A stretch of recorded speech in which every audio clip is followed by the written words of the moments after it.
Sports professor Rick Horrow inside the $1.3 trillion business of sports. On the record, iconic conference, SEICon, Sports, Education, Entertainment, Innovation Conference. Second annual USA Today, part of the sponsorship mix. Over 500 attendees, over 100 speakers. And the bottom line of this is it is a thought-provoking leadership conference that is evolving second to none. Next year, year after that, you can't afford to miss it. You're barely able to afford to miss it now.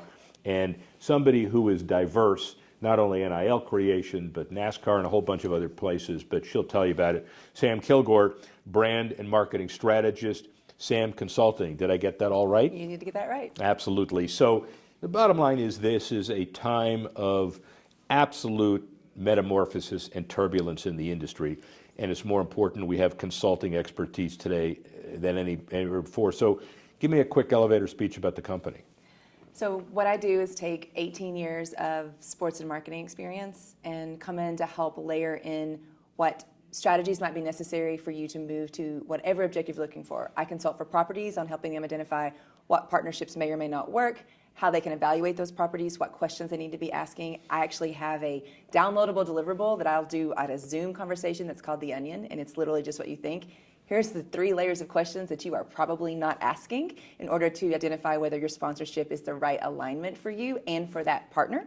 I similarly do the same thing for influencers and athletes on the reverse. Who are you as your brand, and how do you identify which brands and partnerships you should work for and to?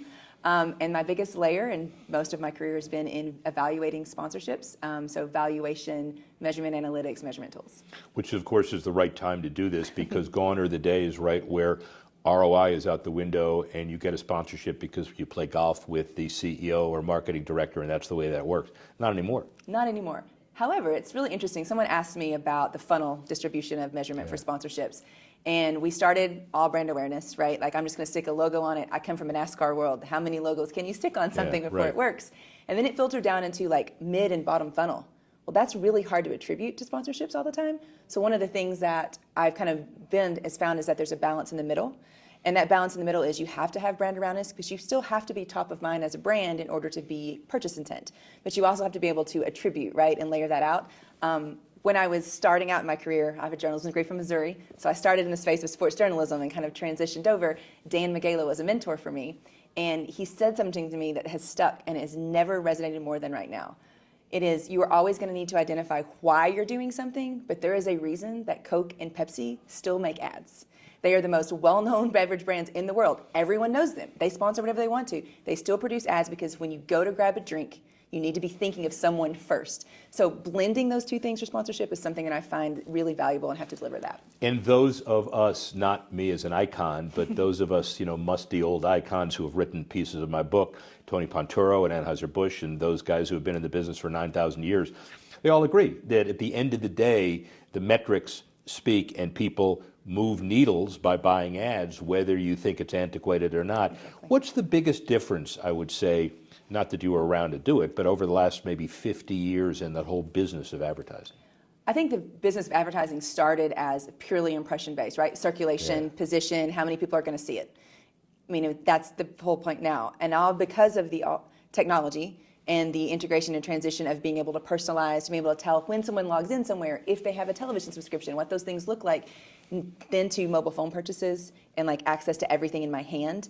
So now not only do I have to say someone by a census may live in this community or have a household that has kids, I know that those kids are online 4 hours a day doing X, buying Y, and the mother holds the purse strings and what their careers are and how often they buy new cars and all of those elements that didn't exist in the information before. So it makes the advertising targeting more precise, but also way more nuanced than maybe it even needs to be. Yeah. So we're in this space right now of like, what is too much?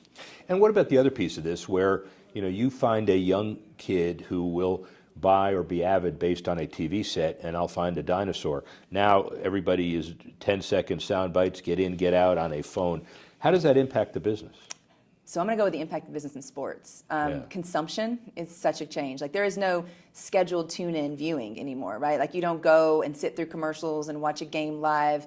Now the in-venue positioning is still huge, right? That you can't duplicate that experience and that live feel, but the TV viewing is very, very different. So I think stream accessibility, only streaming the parts you want, getting notifications when games are in the fourth quarter or tied ball games, things like that, to draw those viewers in is such a crucial element, especially Gen Z and Gen Alpha. And those also are relational to, like, they have other affiliations. So the music integration with sports, which has always kind of existed over the last 40 or 50 years, has become so vital to that group because that's what they identify with first.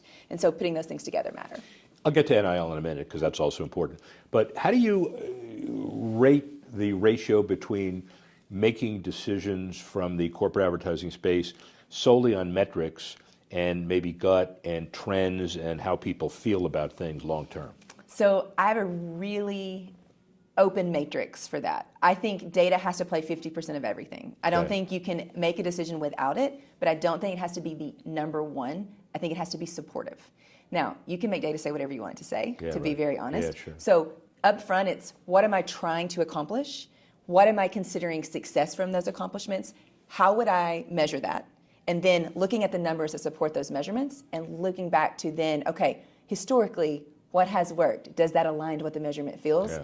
Why could that be different? And then you have to make some testing. Like A/B testing in everything is still totally viable. Small investments in markets where you can go, this feels right based on what we're seeing trending and move. The data doesn't show it yet, but we're going to see if we get an impact. Or we tried it, the data showed that it does work, now let's transition it to a larger scale. Makes a lot of sense. I don't know if you knew this, it's a news flash, but the NCAA is now allowing college athletes to be paid. Did you know that? No, Wow. no idea. Yeah, right. 2 years ago, we got a memo from then President Emmert. Details to come soon. Well, then we got crickets. And now we are coming out from under the infamous, famous House settlement that will now consolidate all of those lawsuits and provide some level of governance. And I know you run the collective at UT Chattanooga? I do. So what's your take on this world? Well, so I'll give my take on the world, and I'll give you the variance between, say, a Syracuse and looking at a power conference and looking at an FCS program, which is a very different budget structure, right? Right. I think the House settlement opened up a lot of information and structure to allow athletes to have lanes. It didn't go far enough. There's already Title IX. There's already, scenarios of back pay. There's already distribution of wealth, like all of those things that are already going to play out. We are nowhere near done with lawsuits. I would love to say the House combined it. No, right? We know that. Compliance and using structures like NIL Go and CAPS and using, roster management programs. These are all positive things to help college athletics exist. Without it, we lose college athletics. Yeah. However, the implementation of those things are a little iffy to me at the moment. Deloitte's really smart. They have great people. There's lots of structures with what that looks like. However, there's not a lot of transparency in what those valuations and methodologies look like. So the gray area in identifying what the value of an athlete is or what the value of their sponsorship could be and what they're worth doesn't really align with what the capital market says. What the market will bear is what they will take. So that's the kind of position I sit in right now when I play around to say, okay, if you're going to say that an athlete now is operating in this space of NIL, influencers have been in that space for almost 10 years now. Yeah. There is already if you have an audience, if you have an impact, if you have a niche grouping, there's a value to that because it's an actionable direct audience versus that indirect passive ad audience. And so there is a scale that shows that they bear a lot of value. Athletes come with a pre-niche, right? They come with a built-in fan base who's actively looking for that information from them and everything about them. So there's even more value. Who is setting those lines? Well, so those are my questions. That's a really good segue into, you have a couple of cans, little metaphors with cans. So you got President Emmert back there in a cartoon kicking a can down the road for someone else to deal with. Mm-hmm. Now you have the House settlement and the lawyers kicking the Deloitte can down the road because Deloitte's got to figure all of this out. And we rolled it out, we being everyone in the college athletic space right now, with no idea what arbitration looks like, no idea what review looks like, no idea what penalties are going to look like, and portal windows are hitting. Athletes are reporting, seasons are going to start, and you have all these kids who are going in a marketing and advertising space that activates influencers on a dime. Literally, we have something coming up next week, we want to bring someone in. How is that going to play out? I think that's the space you're going to see. Big programs have the ability to challenge a lot of that in positions. Smaller programs like where I'm from, we don't have the capital to do that kind of challenge, so we really have to be a lot more cautious. Who has the leverage to impose the appropriate level of governance Is it the Titans? It's funny to refer to Blake Lawrence as a Titan. Open Doors, for example, because they're the clearinghouse, but they're also ADs that are way above the fray at major institutions. There are others who are enlightened, like you, in the space with a little less leverage than everybody. No leverage. Who the hell is going to solve it? Honestly, I don't know the answer to that. I understand the emergence of the College Sports Commission and like what they think that might do, because you have more ADs participating. You've got your power conferences who've always really had the backhand at dictating what came out of the NCAA rules and those kind of positionings. But there's still the power push down, and there are a whole lot less of them than there are of everyone else. It's just the revenue dollar. I think right now college football and the ownership and control of that revenue is steering all of this. And without their input, I think it looks very different. So I think that's also the future state of what this could be. Well, we'll end on thought leadership, meaning somebody's got to solve it, and getting rational people together to help on issues will solve it, which then leads me to SEICon's a great conference, isn't it? It's fantastic.